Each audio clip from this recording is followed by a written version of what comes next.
నమస్తే శివాబి న్యూస్ కు స్వాగతం. నా పేరు మహేశ్వరి. ఈనాటి వార్తల్లోని ముఖ్యాంశాలు.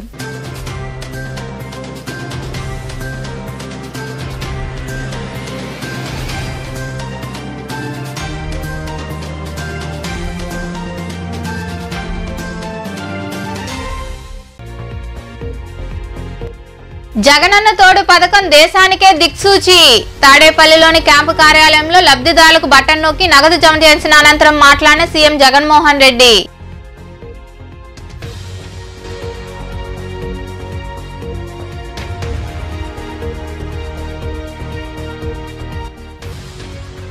టీడీపీ హయాంలో 22% పెరిగిన అప్పులు.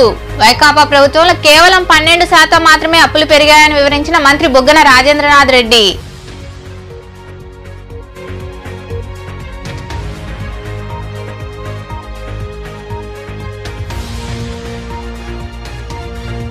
ఐదేళ్లుగా అభివృద్ధి శూన్యం.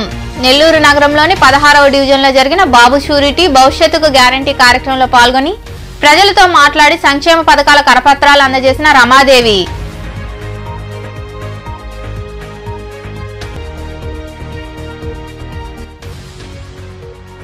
ఇసుక అక్రమ తవ్వకాలు అడ్డుకోండి.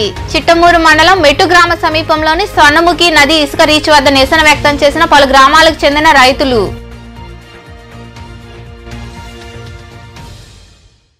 నిరుపేదలైన చిరు వ్యాపారులు, హస్త కళాకారులు, సాంప్రదాయ చేతి వృత్తుల వారి కాళ్ల మీద నిలదొక్కునేలా రాష్ట్ర ప్రభుత్వం అమలు చేస్తున్న జగనన్న తోడు పథకం దేశానికే దిక్సూచిగా నిలిచిందని సీఎం జగన్మోహన్ రెడ్డి తెలిపారు. తాడేపల్లిలోని క్యాంపు కార్యాలయంలో జగనన్న తోడు 8వ విడత నిధులను ఆయన బటన్ నొక్కి లబ్ధిదారుల ఖాతాలో జమ చేశారు. తాడేపల్లిలోని క్యాంపు కార్యాలయంలో ముఖ్యమంత్రి జగన్మోహన్ రెడ్డి 8వ విడత జగనన్న తోడు పథకం కింద 431 కోట్ల 58 లక్షల రూపాయలను బటన్ నొక్కి లబ్ధిదారుల ఖాతాల్లో జమ చేశారు.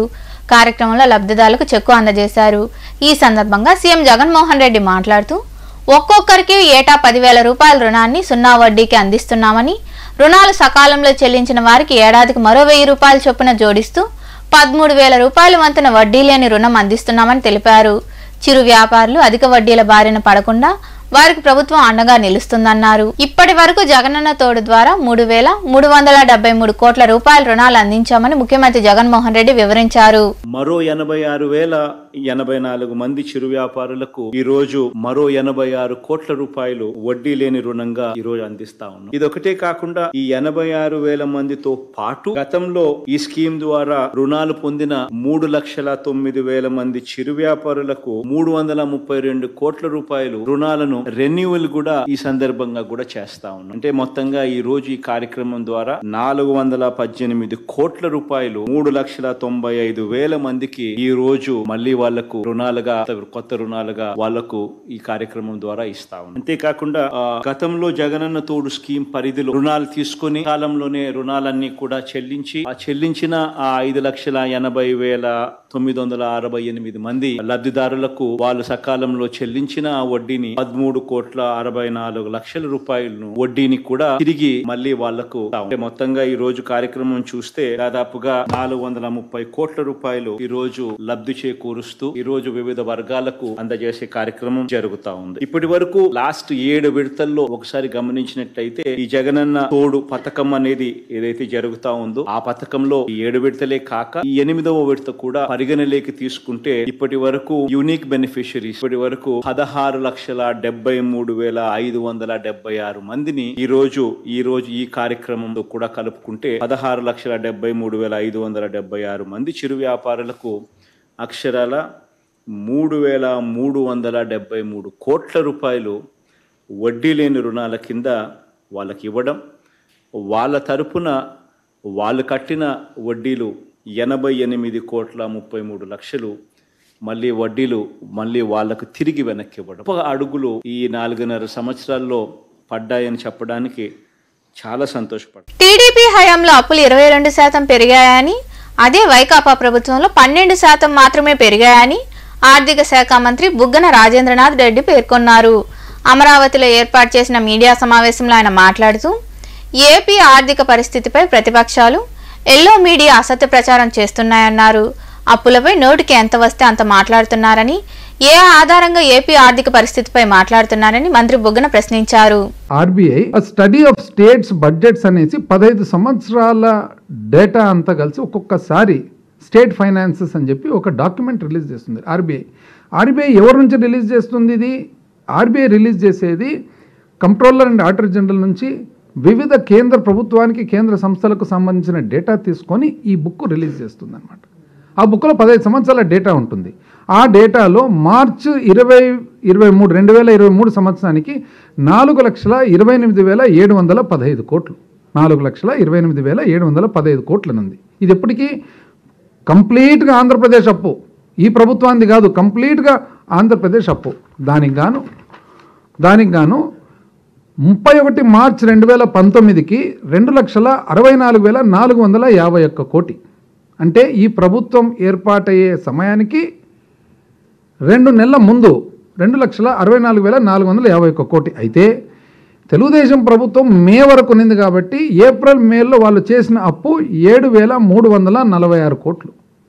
అప్పుడు 2,64,451 కోటికి 7,346 కోట్లు కలిపితే 2,71,797 కోట్లు వైఎస్ఆర్ కాంగ్రెస్ పార్టీ ప్రభుత్వం ఏర్పాటయ్యేటప్పటికి ఆల్రెడీ ఉంది.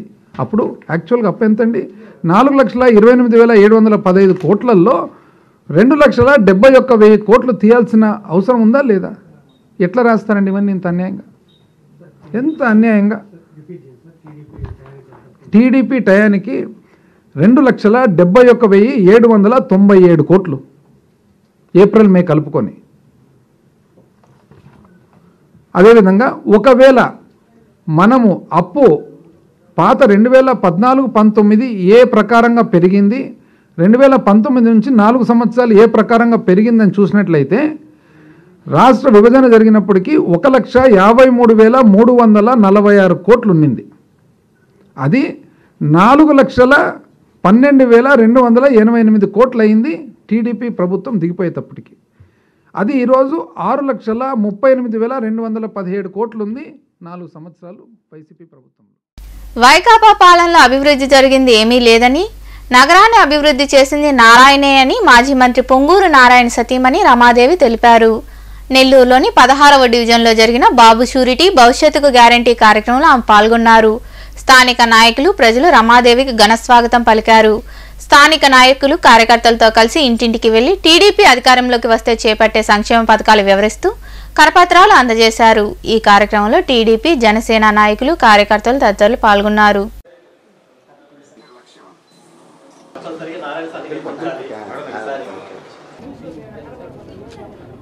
16వ డివిజన్ 8వ లైన్ సాయి నవీన్ ప్యారడైజ్ నుంచి అపార్ట్మెంట్ లో నుంచి ప్రచారాన్ని మళ్ళీ కొనసాగించడం జరిగింది. అపార్ట్మెంట్ లో ఉన్న వాళ్ళందరినీ ప్లస్ ఈ వీధిలో ఉన్న వాళ్ళందరినీ వరుసగా ప్రతి ఒక్కళ్ళని ఇంటికి వెళ్లి ఓటుని అభ్యర్థించడం జరిగింది. ఏదైతే మనకి అభివృద్ధి ఈ 5 సంవత్సరాలుగా ఆగిపోయిందో, అంతకు ముందు నారాయణ గారు ఏ రకంగా డెవలప్ చేశారు, ఆ తర్వాత ఈ 5 సంవత్సరాలు ఏ విధంగా కుంటుపడిపోయింది, ఆగిపోయింది, కుంటుపడిపోయింది అని కూడా అనలేము, ఆగిపోయిందో వాటన్నిటినీ ఒకసారి వాళ్ళకి గుర్తు చేయటము.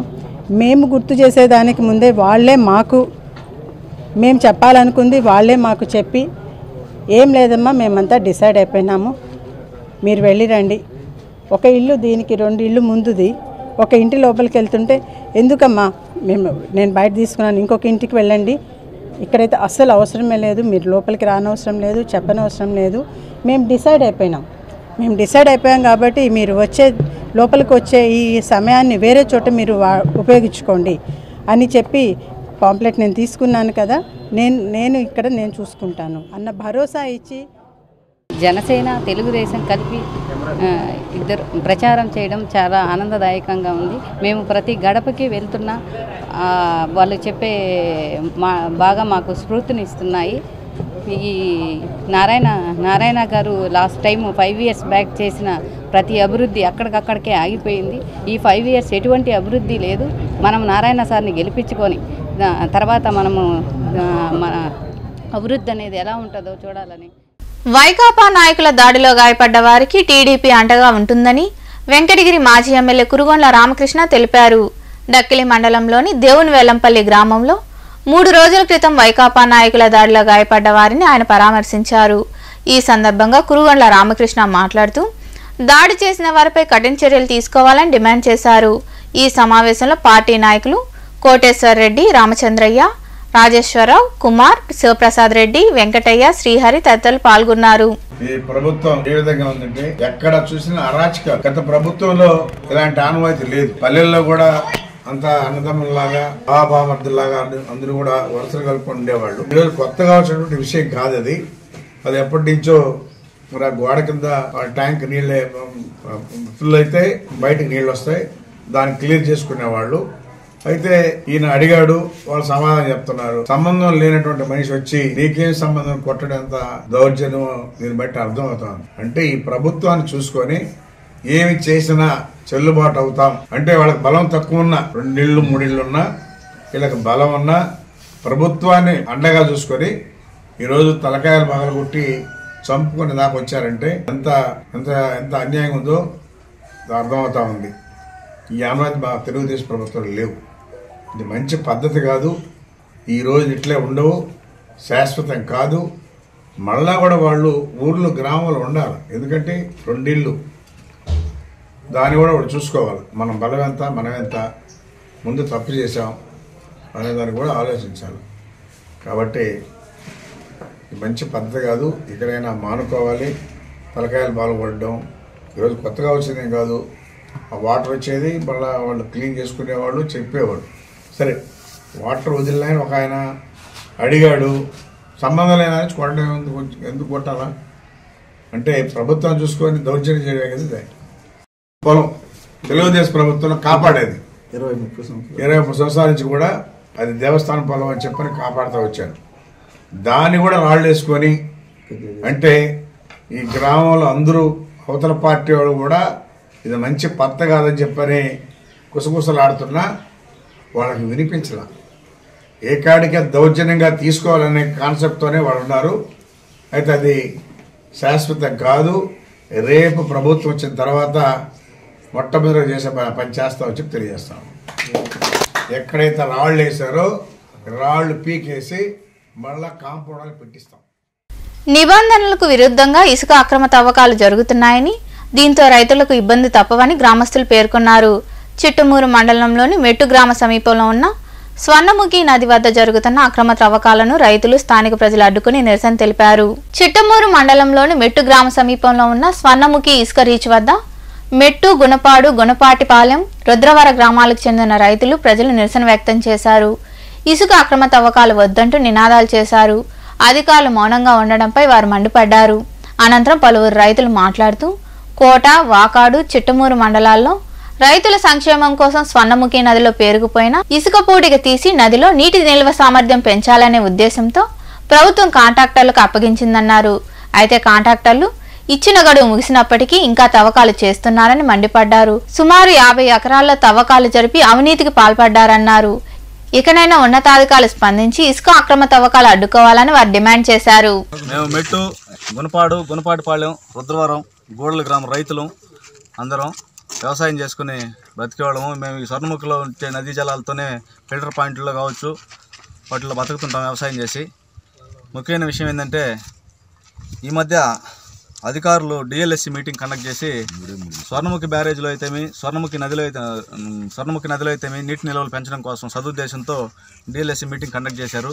ఆ డిఎల్ఎస్సిలో 5 పాయింట్లని ఐడెంటిఫై చేసి దానిలో వాళ్ళ మెజర్మెంట్స్ ప్రకారం ఇన్ని మెట్రిక్ టన్నులు ఎత్తచ్చని చెప్పి జయప్రకాష్ ఇన్ఫ్రాస్ట్రక్చర్ ప్రైవేట్ లిమిటెడ్ వాళ్ళకి రాష్ట్రంలో ఉండే అన్ని జిల్లాలని 3 ప్యాకేజీలుగా డివైడ్ చేసి అందులో 3వ ప్యాకేజీలో మన తిరుపతి జిల్లా ఉంది. తిరుపతి జిల్లాలో ఉండే ఈ 5 పాయింట్లలో ఇన్ని మెట్రిక్ టన్నులు ఎత్తాలని చెప్పి వాళ్ళకి పరిధులు ఇచ్చినారు. అదేవిధంగా 6 జియో కోఆర్డినేట్స్ పెట్టి ఆ పరిధుల్లో మాత్రం ఎత్తమని చెప్పి వాళ్ళకి అవకాశం ఇచ్చినారు. కానీ ఇప్పుడు వాళ్ళు పరిధులు దాటి లక్షల టన్నుల్లో అవినీతి జరిగింది ఇక్కడ. అది అధికారుల దృష్టికి తీసుకెళ్ళాము మేము. వాళ్ళు దాన్ని నిలుపుదల చేయడానికి ఒకరి మీద ఒకరు చెప్పుకుంటున్నారు. 9/1/2024 వరకు మాత్రమే వాళ్ళకి పర్మిషన్ ఉంది. ఈ పర్మిషన్కి ముందే ప్రతిమా ఇన్ఫ్రాస్ట్రక్చర్ ప్రైవేట్ లిమిటెడ్ వాళ్ళకి ప్రభుత్వం నుంచి అనుమతులు వచ్చినాయని చెప్పి, ప్రభుత్వం నుంచి అంటే mines and geology, director of mines and geology నుంచి అనుమతులు వచ్చినాయని చెప్పి ఒక కాపీ తీసుకొచ్చి చూపిస్తున్నారు. వాళ్ళకి కాపీ అయితే రాతపూర్వకంగా ప్రింటెడ్ రూపంలో వచ్చింది, కానీ వాళ్ళకి ఇక్కడ క్వాంటిటీ అయిపోయిన కారణంగా, పీరియడ్ అయిపోయిన కారణంగా వాళ్ళ అనుమతిని ఎక్స్టెండ్ చేసుకోవడానికి అవకాశం లేదు.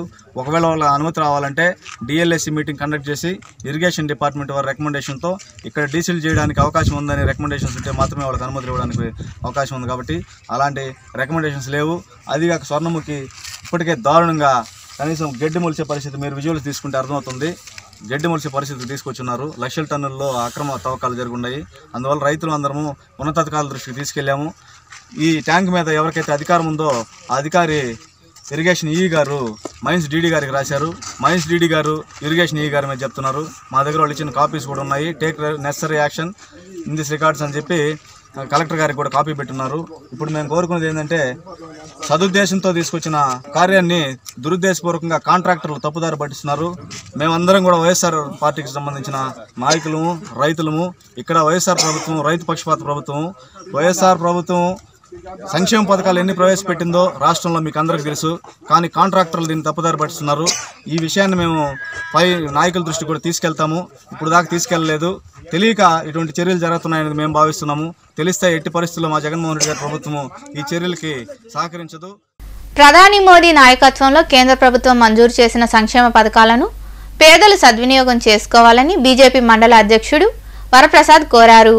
ఓజిలి మండలంలోని పెదపర్య గ్రామ పంచాయతీలో నిర్వహించిన వికసిత్ భారత్ సంకల్ప యాత్ర కార్యక్రమంలో ఆయన పాల్గొని మాట్లాడారు. బీజేపీ వచ్చాక అనేక పథకాలను ప్రవేశపెట్టిందని ఆయన వివరించారు. ఈ కార్యక్రమంలో ఎంపీడీఓ రజనీకాంత్, వైద్యాధికారి డాక్టర్ మాధవ్, ప్రచార కమిటీ సభ్యులు రాధాకృష్ణ, ఈఓపీఆర్డీ మోహన్, వైకాపా నాయకులు జగ్గయ్య, పోలయ్య తదితరులు పాల్గొన్నారు. ప్రారంభించారు. ఈ 33 మండలాల గ్రామ పంచాయతీలో కూడా ఈ 17 సంక్షేమ పథకాలు మన అందరికి కూడా అందుబాటులోకి వస్తున్నాయి. అయితే దాంట్లో ముఖ్యంగా తీసుకుంటే అందరికీ తెలిసింది ఏంటంటే మహాత్మా గాంధీ జాతీయ ఉపాధి హామీ పథకం. అట్లాగే ఈ పథకంలో కూడా మనము దాదాపు ఈ మండలంలో 13,000 జాబ్ కార్డులు ఉన్నాయి.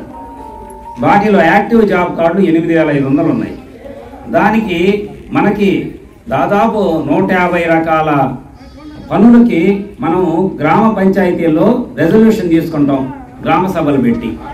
ఈ గ్రామ సభల్లో కూడా 18 ఏళ్ల నుండి 60 ఏళ్ల లోపల ఉండే వాళ్ళందరికీ కూడా జాబ్ కార్డులు ఇచ్చి వాళ్ళకి మనం పనులు కల్పిస్తాం. స్టేట్ సెంట్రల్ ఫండ్స్తో కట్టించి ఒక ఎన్ఆర్హెచ్ఎం స్కీమ్ ద్వారా ఒక ట్రైన్డ్ స్టాఫ్ నర్స్ని మనకి రిక్రూట్ చేసి, ట్రైన్ అంటే అన్ని దీంట్లో ట్రైనింగ్ ఇచ్చేసి వాళ్ళకి ఫస్ట్ ఎయిడ్ కంప్లీట్గా ఏంటంటే ఏమైనా ఎమర్జెన్సీగా వాళ్ళకి ఏమైనా దెబ్బలు తగిలినా కానీ, లేకపోతే ఏమైనా స్టేజ్ బయట కానీ, ఏదైనా ఎమర్జెన్సీగా నెమ్మ వచ్చినా కానీ ఒక first aid treatment care of address 9 to 4 మామూలుగా వాళ్ళకి ట్రీట్మెంట్ అక్కడ జరగద్ది. ఎక్కడ రెఫరల్ చేయాలంటే పిఎస్సీకి చేస్తారు, గూడూరు కానీ, సెకండరీ కేర్, టెర్షియరీ అంటే ఇంకా పెద్ద హాస్పిటల్, సెక్టర్ హాస్పిటల్ నెల్లూరు అట్లా చేస్తారు. అంటే ఇప్పుడు ఈ విధంగా దీనివల్ల ఏంటంటే ఈ వికసిత్ భారత్ సంకల్ప యాత్ర ఏ ఉద్దేశంతో జరుగుతుంది, ఎందువల్ల పెట్టారు, ఇది తెలుసుకోవాల్సింది ప్రతి ఒక్కరు ఉంది. ఇది కొన్ని పథకాలు ఉన్నాయి, 17 పథకాలు ఉన్నాయి. ఎందువల్ల అంటే నరేంద్ర మోడీ గారు, ఎందువల్ల మన గౌరవనీయులైన ప్రధానమంత్రి నరేంద్ర మోడీ గారు ఎందువల్ల ప్రవేశపెట్టారంటే వాళ్ళ జీవిత చరిత్ర కొద్దిగా ఇన్వాల్యూడ్ అయింది. ఏమంటే ఆయన కటిక పేదరికం కుటుంబం నుండి వచ్చిన అతను. ఏమంటే చిన్నప్పుడు వాళ్ళ నాయన వాళ్ళమ్మ పాచి పని చేసుకుంటా ఇంటికాడ, వాళ్ళ నాయన వాళ్ళ నరేంద్ర మోడీ గారు రైల్వే స్టేషన్లో టీలు అమ్ముకుంటా వాళ్ళ జీవిత చరిత్ర అట్లా గడుస్తా కొన్ని రోజులకి ఏదో పూర్వజన్మ సుకృతం వల్ల ఆయన మన భారతదేశానికి ప్రధానమంత్రి అయినారు నరేంద్ర మోడీ గారు. దీన్ని ఉద్దేశించి ఆయన ఈ గత 10 సంవత్సరాల నుండి భారతదేశాన్ని 12వ స్థానం నుండి 4వ స్థానానికి తీసుకొచ్చారు. ఇది మనం చెప్పడం కాదు, గ్లోబల్ న్యూస్ ప్రకారం మన ప్రపంచ దేశంలో న్యూస్ ఉంది. గ్లోబల్ న్యూస్ ప్రకారం 4వ స్థానానికి వచ్చింది. అట్లా మొన్న సర్వే చేసినప్పుడు కూడా ఎన్నికలకు సంబంధించి పనులు ఎప్పటికప్పుడు పూర్తి చేయాలని ఎంపీడీఓ శివకుమార్ స్పష్టం చేశారు. నాయుడుపేటలోని మండల పరిషత్ కార్యాలయంలో బీఎల్ఓలతో నిర్వహించిన సమావేశంలో ఆయన మాట్లాడారు. ఎన్నికలకు సంబంధించి ఏ విషయాన్నైనా ముందుగా వాలంటీర్లకు తెలిపి సమాచారాన్ని తెలుసుకోవాలని ఎంపీడీఓ వివరించారు. ఈ సమావేశంలో బిఎల్ఓలు తదితరులు పాల్గొన్నారు.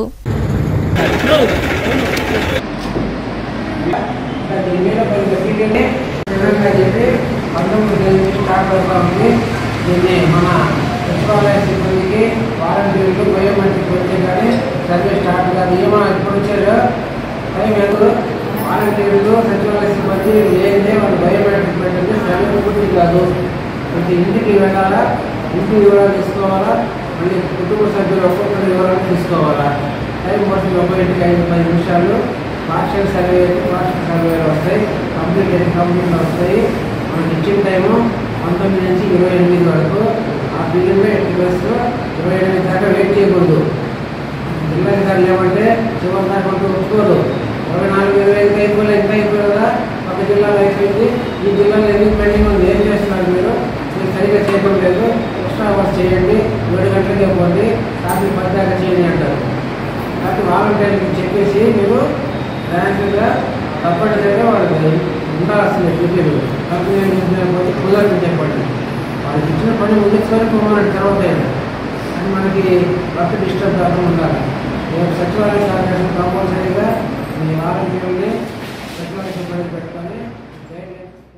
కోట మండలంలోని గూడలి గ్రామ అరుంధతీవాడలో కొలువైన శ్రీ అభయాంజనేయ స్వామి దేవాలయం వద్ద అయోధ్య శ్రీరామచంద్రుడి అక్షింతలను పంపిణీ చేశారు. ఈ కార్యక్రమం జిల్లా అర్చక సలహా మండలి సభ్యులు దీవి అనంతబాబు, సమరసతా సేవా సంస్థ జిల్లా కన్వీనర్ కొండూరు వెంకటరమణారెడ్డి చేతుల మీదుగా జరిగింది. అక్షింతల పంపిణీ అనంతరం వారు మాట్లాడారు. ఈ కార్యక్రమంలో ఏటూరు శ్రీనివాసులు రెడ్డి, పల్లోలు రాజనాల, బుల్లయ్య, నాగార్జున, బాబు, రాఘవులు తదితరులు పాల్గొన్నారు.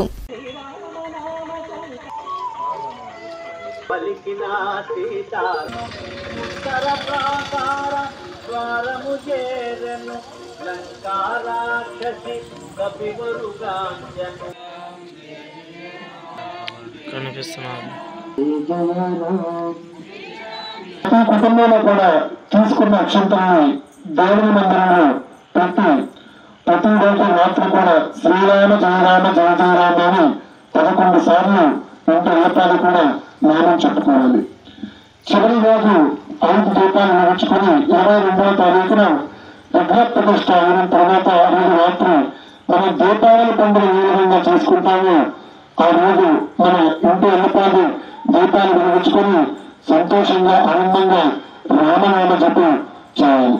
కాబట్టి 500 సంవత్సరాల కళ సాకారం కాబోతోంది. విశ్వవ్యాప్తంగా ఉన్నటువంటి హిందువులందరూ ఎప్పుడు కూడా ఎదురు చూస్తున్నటువంటి రామ జన్మభూమి అయోధ్యలో రామచంద్రుడి ప్రాణ ప్రతిష్ఠా మహోత్సవానికి సర్వం సమ్మతమవుతోంది. మన దేశంలో రాముడి ప్రాణ ప్రతిష్టలో అందరూ పాల్గొంచుకోవాలని శ్రీరామ జన్మభూమి తీర్థక్షేత్ర ట్రస్ట్ వారు ఒక మహోన్నతమైన ఆశయంతో మంచి ఆలోచన చేసి అక్కడ బాలరాముడికి అర్చన చేసిన అక్షతలను విశ్వవ్యాప్తంగా ఉన్న హిందువులందరికీ చేరాలని వాటిని ఒక్కొక్క సంస్థ ద్వారా మిత్రుల ద్వారా పంపించారు. మన రాష్ట్రంలో విశ్వ హిందూ పరిషత్ మరియు RSS వారు మరియు ముఖ్యంగా సమరసత సేవా సంస్థ వారి ఆధ్వర్యంలో ఈ అక్షతలను గ్రామ గ్రామాన ప్రతి ఇంటికి పంచుతున్నారు. అందులో భాగంగా ఈరోజు తిరుపతి జిల్లా కోట మండలంలోని గూడలి గ్రామంలోని అరుంధతీవాడలో ఉండేటటువంటి కుటుంబాలలో ఉండే వారికి ఈ అయోధ్య రామచంద్రుని అక్షతలతో పాటు అమ్మవారికి అర్చన చేసిన కుంకుమ, స్వామివారి ప్రసాదాన్ని వితరణ చేయడం అందించడం జరుగుతూ ఉంది. ప్రతి ఒక్కరూ అక్షతలను దాల్చడం ద్వారా మనం కూడా అయోధ్యలో మనుబోలులో వెలిసి ఉన్న శ్రీ సాయి మందిరంలో గురువారం సాయంత్రం బాబాకు విశేష పూజలు జరిగాయి. అనంతరం పల్లకీ సేవ వైభవంగా నిర్వహించారు. భక్తులు విరివిగా పాల్గొని సాయినాథుని దర్శించుకున్నారు. అనంతరం తీర్థ ప్రసాదాలు స్వీకరించారు. ఉభయదాతలుగా PACS CEO మల్లి చెంచు ఓబులు, సుభాషిణి దంపతులతో పాటు వారి కుమారుడు కిరణ్ వ్యవహరించారు.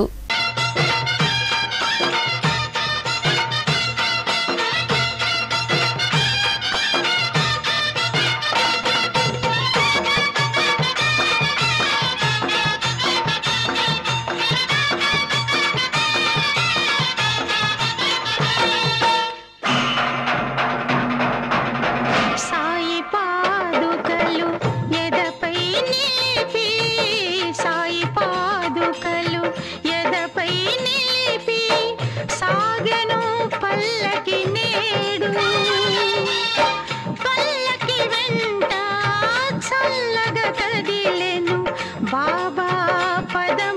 చూడు బాబా పదములు చూడు కదిలింది శ్రీ సాయి పల్లకి కరుణామయుని పూల పల్లకి అతి శుభకారిణి ఆత్మవిహారిణి ఆనంద పథ సంచారిణి సాయి రామ హరే సాయి కృష్ణ హరే జయ సాయి సాయి హరే హరే సాయి రామ హరే సాయి కృష్ణ హరే జయ సాయి సాయి హరే హరే సాయి రామ హరే సాయి కృష్ణ హరే జయ సాయి సాయి హరే హరే సాయి రామ హరే సాయి కృష్ణ హరే జయ సాయి సాయి హరే హరే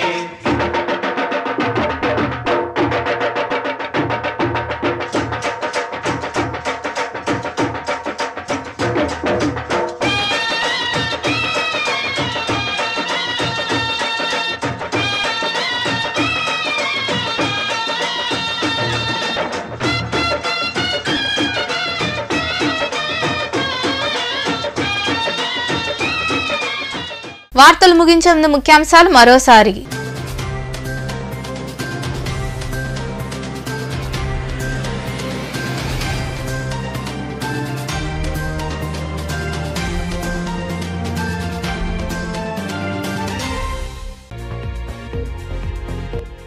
జగనన్న తోడు పథకం దేశానికే దిక్సూచి. తాడేపల్లిలోని క్యాంపు కార్యాలయంలో లబ్ధిదారులకు బటన్ నొక్కి నగదు జమ చేసిన అనంతరం మాట్లాడిన సీఎం జగన్మోహన్ రెడ్డి.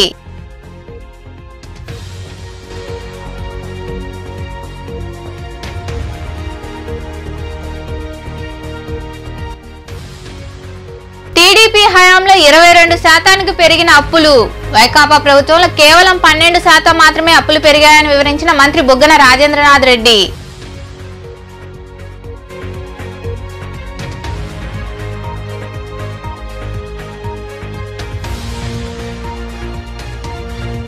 ఐదేళ్లుగా అభివృద్ధి శూన్యం. నెల్లూరు నగరంలోని 16వ డివిజన్లో జరిగిన బాబు షూరిటీ భవిష్యత్తుకు గ్యారంటీ కార్యక్రమంలో పాల్గొని ప్రజలతో మాట్లాడి సంక్షేమ పథకాల కరపత్రాలు అందజేసిన రమాదేవి.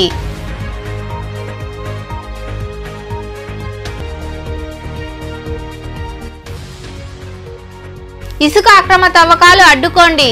చిట్టమూరు మండలం మెట్టు గ్రామ సమీపంలోని స్వర్ణముఖి నది ఇసుక రీచ్ వద్ద నిరసన వ్యక్తం చేసిన పలు గ్రామాలకు చెందిన రైతులు.